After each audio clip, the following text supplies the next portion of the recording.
नमस्कार, माझं नाव शीतल राहुल रणपिसे. गोंदवले गटातून मी उमेदवार आहे. गोंदवले गट म्हटलं की वाघमोडेवाडी ते वाकीपर्यंत ते येतो आणि त्या भागात मी आता दौऱ्यानं फिरले, खूप ठिकाणी फिरले. तर खूप ठिकाणी खूप लोकांच्या सर्वसामान्यांच्या ज्या अडचणी आहेत, म्हणजे काही काहींना म्हणजे आता रमाई योजना आहे, तर त्याच्यातून घरकुल भेटतात. तर ते मागासवर्गीयांना भेटतात, ओपनवाल्यांना भेटत नाही. यशवंत योजना हे भेटत नाही. त्यासाठीही माझी उमेदवारी असणार आहे की त्या योजनाही प्रत्येकापर्यंत पोहोचल्या पाहिजेत. त्या योजनेसाठी मी स्वतः तत्पर राहून त्यांच्यापर्यंत ते पोहोचवण्याचं काम करणार आहे. रस्त्याची कामं असतील आणि हे म्हणतात पाणी आणलं, पाणी आणलं, पाणी आणलं, पण मी चांगलं फिल्टरचं पाणी प्रत्येक घरात येण्यासाठी माझा प्रयत्न असेल. सगळं चांगलं पाणी आणि आणि त्या विकासासाठी आता महिलांना म्हटलं तर महिलांना शेतीच्या गावाकडच्या महिला असतात, शेतीपूरक व्यवसाय असतो, म्हणजे शेती करणाऱ्याच भरपूर महिला असतात. त्यांना पूरक व्यवसाय आणि तो फक्त व्यवसाय मिळवून देण्यासाठी माझी उमेदवारी नसणार आहे. त्या व्यवसायाला त्यांचं जे आहे त्याच्यासाठी बाजारपेठ मिळण्यासाठी, त्यांचं मार्केटिंग होण्यासाठी.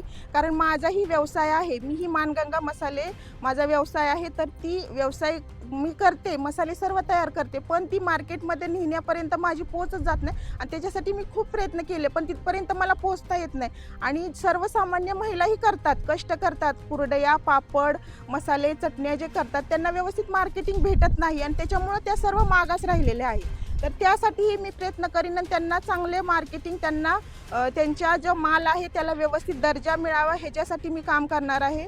आणि शेतीपूरक म्हणजे पशुपालन, कुक्कुटपालन जे आहे ते सुद्धा महिलांकडून करून घेणार. कारण महिलांना स्वतः सबलीकरण नाही तर त्यांना दुसऱ्यांच्याच ह्याच्यावरती जगावं लागतं, स्वतःकडे 4 पैसे येत नाहीत. आणि वृद्ध जे आहेत, वृद्धांसाठी पेन्शन ही त्याच्यासाठी माझी असणार आहे.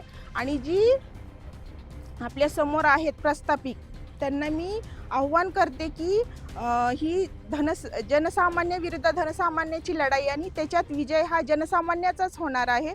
ही निवडणूक फक्त लोकांच्या घरी 3-3, 4-4 वेळा जाऊन लोटांगण घालण्याची नाही.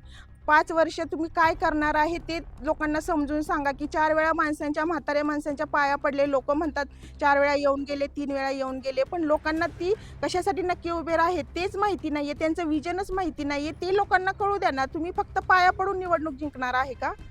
जिल्हा परिषदेमध्ये, कारण कुठलीही स्कीम असते ते जिल्हा परिषदेला येते, नंतर पंचायत समिती, नंतर ग्रामपंचायत.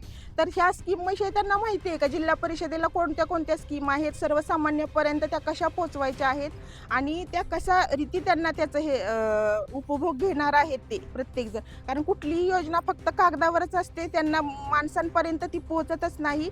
आणि हे माझं आव्हान आहे की हे फक्त मी बोलते, ते हवेत नाही, ते करून दाखवण्यासाठी आहे आणि ते मी करणार आहे. कारण जनतेचा एवढा विश्वास आहे, एवढा साथ दिली, आज आम्ही इथं आहोत. तर सगळ्यांनी एवढी आपुलकी दाखवली, आस्था दाखवली, सगळे आमच्या पाठीशी आहे. कारण मी सर्वसामान्यातली, सर्वसामान्य घरातून आलेली आहे. मी बचत गटाचं काम गेले 10 वर्ष करते. नंतर तनिष्का गटामार्फत मी 5-6 वर्ष त्याची कामं केलेली आहे समाजकारणाची. आणि त्याच्यामुळं मला महिलांच्या, नंतर गोरगरीब जनतेच्या सुखदुःखाची कुणाला कसं म्हणजे त्यांची जाणीव आहे मला पूर्ण. आणि ती जाणीव घेऊनच मी सर्वसामान्यातून, म्हणजे सर्वसामान्यांचा लढा आहे आणि ते घेऊन मी तिथं जिल्हा परिषद जाणार आहे.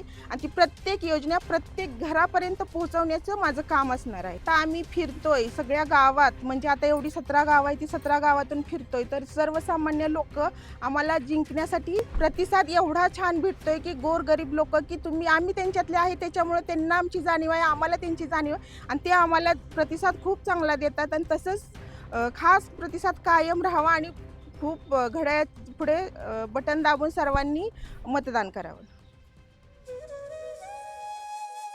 अशाच नवनवीन अपडेट्ससाठी आमच्या खबर गावाकडची या चॅनेलला सबस्क्राईब करा. आमचे व्हिडिओ लाईक करा आणि शेअर करा. धन्यवाद.